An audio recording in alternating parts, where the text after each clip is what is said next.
À l'origine de cette belle initiative, deux artistes de talent, Elisabeth et son mari. Elle a dit à Gérard, s'il te plaît, fais quelque chose. Elisabeth, c'est une artiste, comment peut-on la qualifier? Designer. Artiste designer, on pourrait dire. Et le mari, qu'est-ce qu'il fait? Il peint. Alors lui, il s'appelle Garouste, et elle aussi d'ailleurs. C'est monsieur et madame Garouste qui ont créé en 1991 une association qui s'appelle La Source. Et La Source, elle a quoi comme vocation? Aider les jeunes en difficulté en les initiant à l'art. Rien de tel pour ouvrir l'esprit et puis pour empêcher surtout de faire des bêtises. Alors pour que cette source vive, eh bien, ils demandent à des copains artistes, forcément, ils sont artistes, ils en connaissent plein. Ils demandent donc à plein de plasticiens, designers, artisans d'art, peintres, enfin, ce qu'il y a autour d'eux, et capables de transformer des objets, puisque le deal, c'est ça. C'est qu'en fait, ils reçoivent par un grand éditeur suisse une pièce chaque année, une pièce iconique de design. Là, en l'occurrence, c'est la Y-Share de Ray. W-I-R-E. On va la prendre dans l'ordre. Wire. Voilà, c'est une chaire, c'est une chaise quoi. J'avais bien commencé. C'est la chaise câble. C'est une chaise, c'est une chaise. Et celui qui a dessiné ça à l'époque, c'est qui? Ray et Charles Eames, les Américains dans les années 50. Enfin bon, voilà. Iconique. Et comment on fait quand on est artiste pour transformer une pièce comme ça? Eh bien, on se l'approprie, on est inspiré, on se demande ce qui va se passer derrière. Et cette pièce est vendue à aux enchères et le profit va à cette association. Alors, moi, je me suis dit, tiens, pour une fois, je vais aller voir un artiste qui transforme cette pièce. Et là, je suis allée voir un souffleur de verre extraordinaire. Un jeune homme qui s'appelle Jérémy Maxwell Vintrebert, qui vient d'ouvrir son atelier, vous savez, sous les voûtes, la coulée verte, là, à Paris, dans le 12e arrondissement.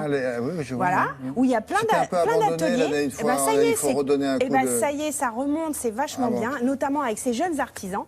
Et là, il a soufflé devant nous. Waouh. Regardez.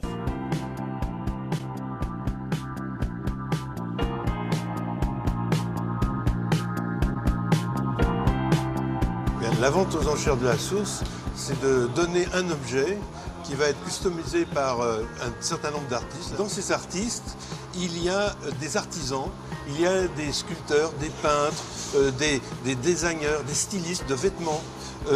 Parce que, en fait, tous les arts, de même que dans les ateliers de La Source, tous les arts sont possibles.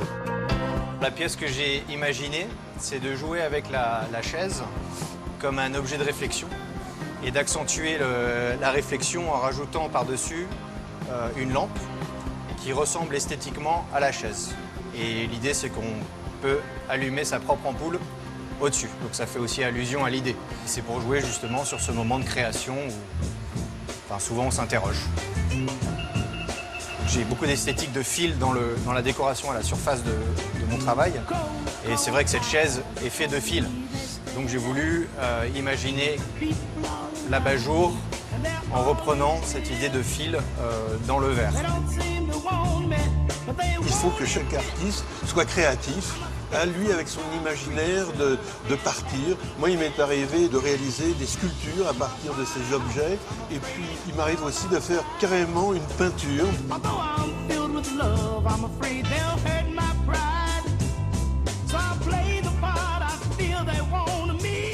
Nous, les enfants qu'on a à La Source, l'idée, c'est pas d'en faire des artistes. L'idée, c'est de les réveiller, de leur dire, mais attends, le monde est assez extraordinaire. Le monde, ce n'est pas que du chômage, que de l'échec. Le monde, il y a aussi l'utopie, il y a aussi le rêve. Le verre en fusion est une passion depuis que je suis tout petit. Et j'ai toujours voulu faire ça, et ça fait 15 ans que je le fais, et j'ai toujours autant envie de le faire. Cette association m'intéresse en particulier parce que justement, tous les gestes que je fais, toute la connaissance que j'ai autour du verre, c'est des valeurs qui ont été transmises depuis des milliers d'années. Donc à un moment, il faut savoir aussi rendre. Et comme je travaille avec mes mains, je défends aussi beaucoup les métiers d'art et j'encourage souvent les jeunes à travailler avec leurs mains. On donne l'opportunité à quelqu'un, un jeune entre autres, de pouvoir s'exprimer autrement. C'est fou, hein. Le résultat est très drôle. Le résultat On peut faire un sèche-cheveux aussi. Oui, c'est pour avoir des idées. C'est une chaise pour avoir des idées quand on réfléchit. C'est très bien trouvé. Vous avez vu, c'est dans l'esprit de la chaise initiale, puisque c'est des fils.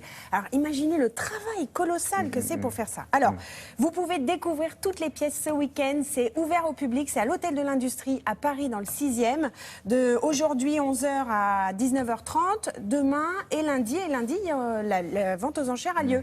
Il faut beaucoup d'argent pour cette association formidable. Alors, allez-y, mobilisez-vous. Nous. Le tableau de Gérard Garouste qu'on a aperçu à un moment donné, il est dans la vente. Il est dans la vente, tout à fait. Quel est le personnage qui est à côté de la chaise?